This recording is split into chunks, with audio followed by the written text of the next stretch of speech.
What's up, y'all boys? Back with another reaction video.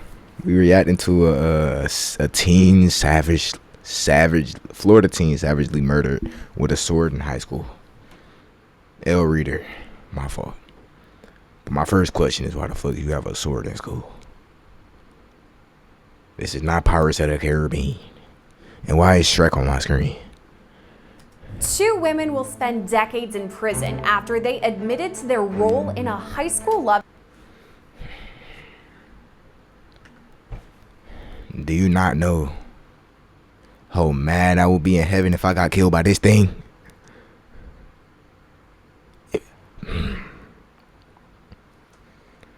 He got killed by this thing. Love That's a triangle bad way to gone go out. horribly wrong. Attorney Matt Hinson joins us to talk about the disturbing details the investigation uncovered and the final aspects of the case that still need to be resolved. Welcome to Sidebar, presented by Law and Crime. I'm Sierra Gillespie, filling in today for Jesse Weber. Of second-degree murder, tampering with evidence, and conspiracy to commit murder in a Florida courtroom. And investigators say it all connects back to their co-defendant, Andrew Clements, and a jealous feud. The story takes us back to October 2021, when 18-year-old Dwight Grant, who went by the nickname DJ, disappeared. He was found dead 2 days later behind some bushes at an apartment complex. Rest in peace, DJ had a knife wound in his neck and a sword. Yes, you heard that right. Sword wound in his chest. Detectives found surveillance. And then all these teachers and shit be wondering why people be bringing weapons to school. Niggas want to protect themselves. It's not okay to bring weapons to school. I know that. I'm not like encouraging it. But that's why students be doing that. They be going through shit. Niggas be bullying them. They gotta feel like, they want to feel like they can be like, protect themselves. That shit wrong. A sword, my dude. Video and text messages that incriminated three of DJ's classmates at Miramar High School: Christy Parisian, Jaslyn Smith, and Andre Clements III. We checked out the Truth Finder results for all three suspects and found their criminal records. You just searched using info like name, age, and location. For example, prior to his arrest in 2021, Andre Clements just had traffic citations. But now the search shows his charges for first-degree murder, conspiracy, and tampering with evidence. We actually used Truth Finder a lot in our research for Sidebar. El Primo Was reportedly dating Clements, and Smith was their friend. Clements apparently thought DJ was a romantic rival. Detectives found text messages Clements sent to Parisian a week before DJ disappeared, and they said things like, quote, "Murder will definitely happen soon. It'll be bloody and roast this nigga in the comments. He deserves it. Help me kill him." Smith reportedly told police that Clements said DJ had raped his ex, but when police spoke with the ex-girlfriend, she said she'd had a consensual sexual relationship with DJ. She'd also gotten some threatening text messages from Clements saying she needed to get used to DJ not being around anymore. Police also had surveillance video showing parts of the attack on DJ. Parisian allegedly lured DJ to an apartment complex with the promise of sex, leading him into a stairwell where Clements and Smith were allegedly waiting to strike. Smith told detectives that Clements used a knife and sword on DJ, and Clements and Smith were then allegedly seen carrying a lifeless body out of the stairwell and dropping it into the bushes. Police say the trio then tried to use cleaning products and fire to get rid of the evidence. When DJ didn't come home and then didn't show up for school the next day, his mom got worried and then got in touch with police. Officers just followed a trail of blood, and that led to DJ's body. A grand jury indicted Clements, Parisian, and Smith with first-degree murder, tampering with physical evidence, and conspiracy to commit first-degree murder. You can imagine how his not mama guilty, feel right but now. that changed just last week. Parisian and Smith, who are both get this adults thing off now, my screen. entered guilty pleas and admitted to their parts in the brutal attack. Parisian led DJ to the stairwell, while Smith brought the knife and sword to the apartment complex. She also helped restrain DJ when he tried to get away. Both women have maintained that they didn't take Clements' threat seriously until it was too late. The judge sentenced both of them to 25 years in prison and then an additional 10 years of probation after that. According to South Florida news stations, both Smith and Parisian cried in court when DJ's mother spoke about her loss.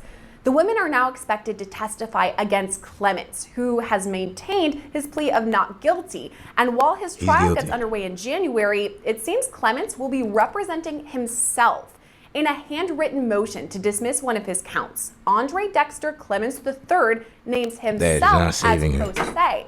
That 16-page motion laid out why Clements felt the court needed to throw out count 3, which is conspiracy to commit murder. His attorneys filed a motion for continuance over the summer, saying they would be prepared for trial by January, but they also reported that Clements would be representing himself in court, with his public defenders acting as standby counsel. Okay, we've got a lot going on here, from a teenage love triangle gone wrong to accomplices now turned state witnesses and a defendant planning to represent himself. So to begin to make sense of all this, we've got to turn to attorney Matt Hinson. Matt, thank you so much for joining us today. Absolutely. I appreciate you having us back.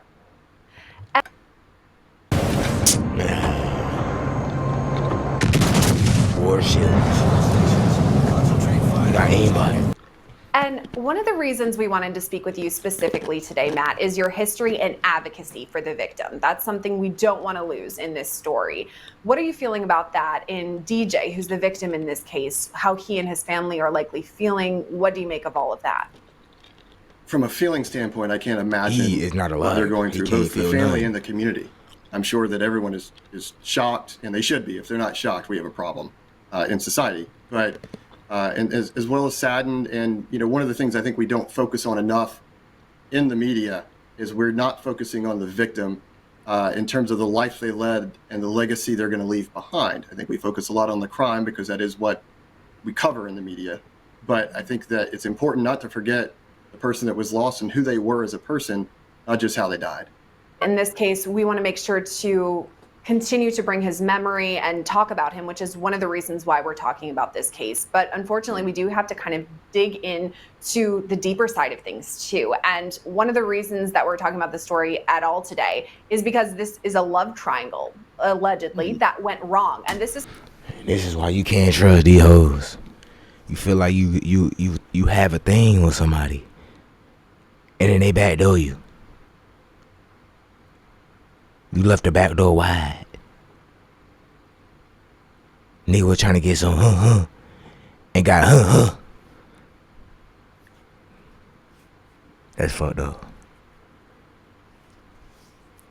Damn, dude.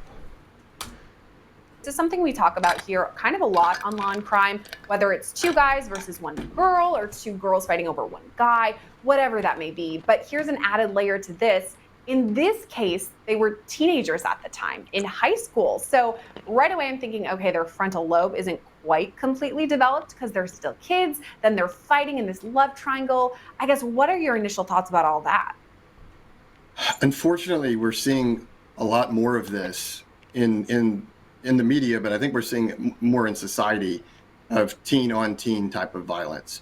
And whether that's related to other issues of video games or media or just a lack of general empathy for human life in that particular generation, that's for sociologists and psychologists to determine. But there's certainly an increase in it, and it's very scary. As a parent, it's scary, and as a member of society, it's scary. I think it's something we have to pay attention to. There's kind of a lot going on in this case because we have 3 defendants, 2 who recently took a plea deal and then a third. So let's start with the first 2. There's some evidence against them that I would like to talk about. To start is incriminating texts. And this isn't to say that other defendants don't have these. I know that we've covered adults who have sent incriminating texts or incriminating Google searches, but these are teenagers, so I'm wondering if that may correlate. And I just wanted to read some of the texts that they allegedly wrote. Quote, "Murder will definitely happen soon." A different text, quote, "It'll be bloody." And then a third text, quote, "Help me kill him."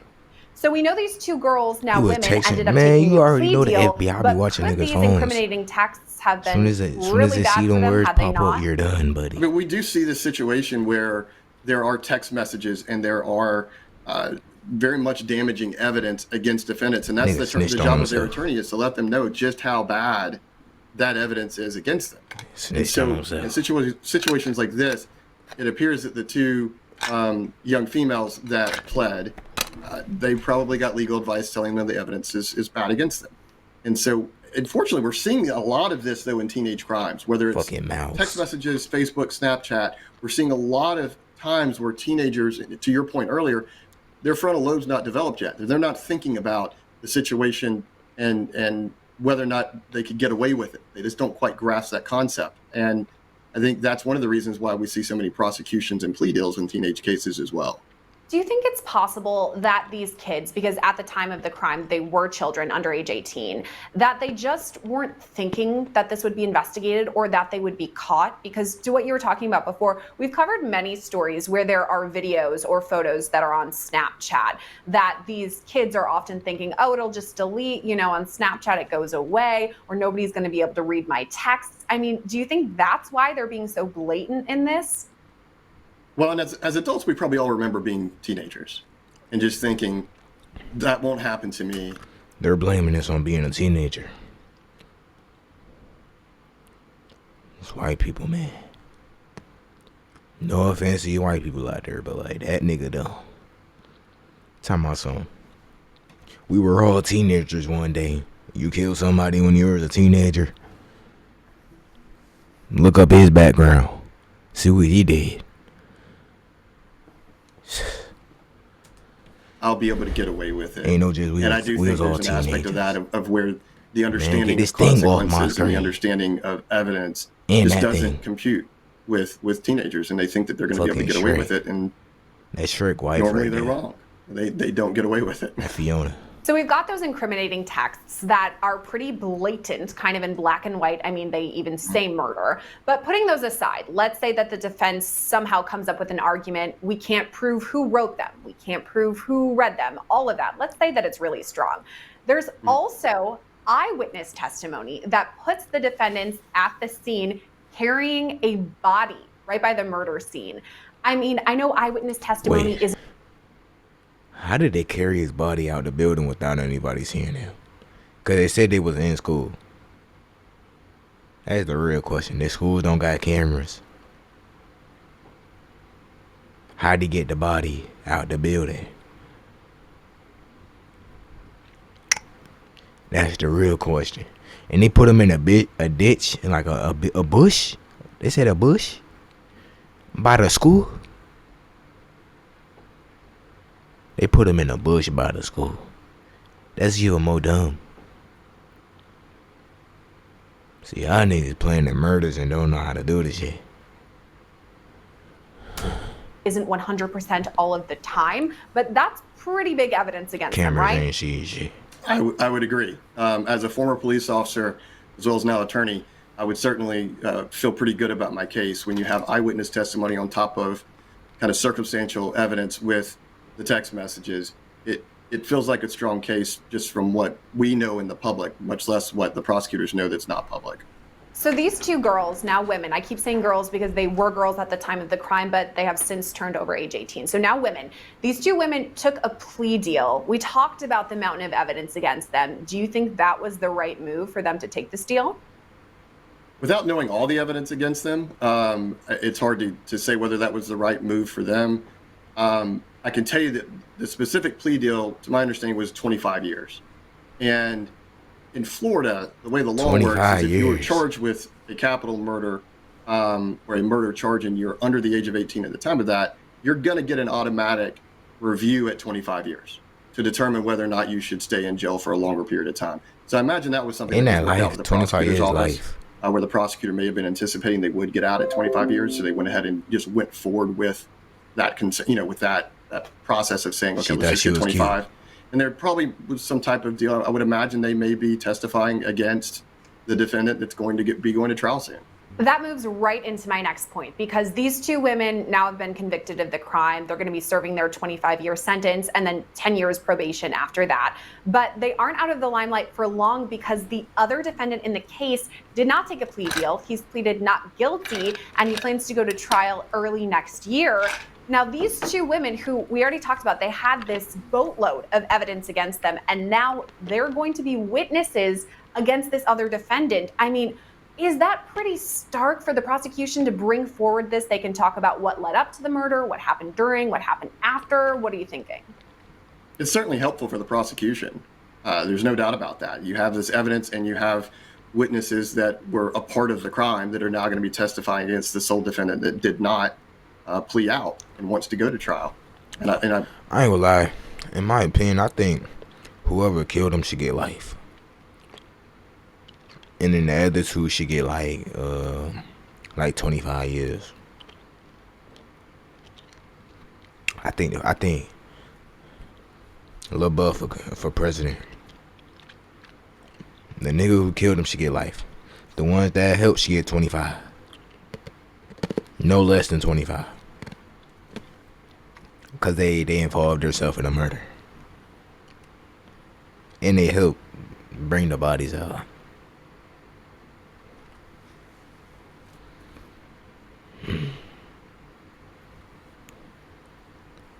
Like I said, bro. Fire this nigga in the comments. my understanding, I believe, on top of that, is this defendant, who's now an adult, is wanting to represent himself. And I'm sure the court's going to have some special circumstances they're going to have to deal with by having a standby attorney for this defendant, especially given his age. But I would expect the prosecution's feeling pretty good about their case right now. Yeah, as you mentioned, this defendant will be representing himself pro se. So he does have kind of standby defense attorneys there kind of overseeing it, at least it sounds like, but he will be representing himself. And I mean, I just really have to question this, because let's say that he is a veteran attorney, that he's practiced for many years, he's gone to trial multiple times. I mean, even all of that information, if your life is on the line here, you've got to have some sort of emotion involved. Plus, this kid is young, and by all accounts, I don't believe that he is a practicing attorney. He did it once, he'll do it again. Like, just because he's young don't mean nothing. What they say, Jeffrey Dahmer, that's his name. He been doing that shit since he been little. He started off by killing raccoons. And he kept doing it. That nigga need to go to jail for life. They gave TK life. Give this nigga life. Free that nigga Millie, man. Attorney. So what's that going to look like when it comes time for trial? Well, the way the court system works is, even if you represent yourself, the court still has to treat you as though you have the same knowledge as the other attorney. So in my opinion, it's a big mistake, especially when your life is on the line. General rule, no attorney ever wants to represent themselves in a case that has heavy implications, especially such as this. So I certainly think it's a mistake. I think the judge is going to have to be very careful because of the nature of these charges and the automatic appeals that may come through that. It's a tough situation for a young man who's probably making some bad decisions, and has already made a lot of bad decisions, but making a decision to represent himself, I think, will probably make the prosecution's job even easier.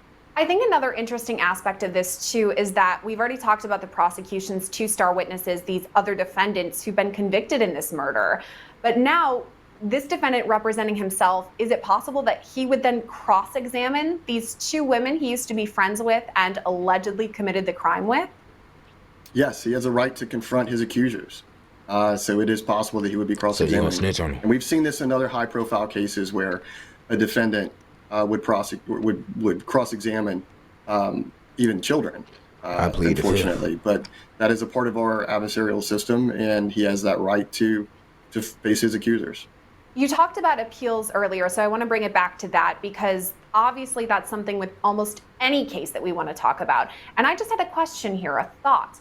Is it possible that, let's say he's convicted and then would go on to appeal, could he mention ineffective counsel when he was his own counsel? That's where it's very important for the judge to make sure the defendant understands, and I'm sure the judge has already done this multiple times, understands the ramifications of representing himself. I don't believe that ineffective assistance of counsel is going to be available if he fully does represent himself through this, simply because he is his own counsel and he's made that choice. If he does start to rely maybe on this standby counsel, there may be a slight argument there, but I would imagine other areas of appeal are probably something that would be looked at versus that. So we've talked about how this is likely an uphill battle for this defendant who will be representing himself. But we have seen already he's doing some work. He filed a motion. So he has a couple of charges against him right now. And he filed a motion to dismiss one of them, which is conspiracy to commit murder. What do you think about that? Do you think the judge might let that one slide and actually dismiss it? I ain't dismissing I shit. would have to know a lot more about the case in terms of the extreme details to know what the judge was likely to do. There's different elements to every crime. So when a defendant moves to dismiss a charge, they've got to show the judge that the prosecution doesn't have any evidence to prove it, and all of those elements, and some other factors that come into that. So the judge is certainly going to have to entertain it because that's the judge's job. If it was timely filed, the judge would have to entertain it. But the defendant has a heavy burden to be able to dismiss that, especially when the defendant is not a trained attorney. Any way you spin it, this is going to be one we'll definitely want to keep tabs on and see what happens down the line. But Matt, thank you so much for joining us today and kind of breaking down what we know so far. Absolutely. And I can tell you that my heart and the hearts, as your listeners know, I'm the president of the Tristan Bailey Foundation. All right, y'all boys. Another banger in the books. Y'all boys like the video. Let me know what y'all want me to react to. My Discord in the description. Y'all boys join up. You know what I'm saying? Interact with me and shit. Don't bug out. Cause I bug out. Bug us out.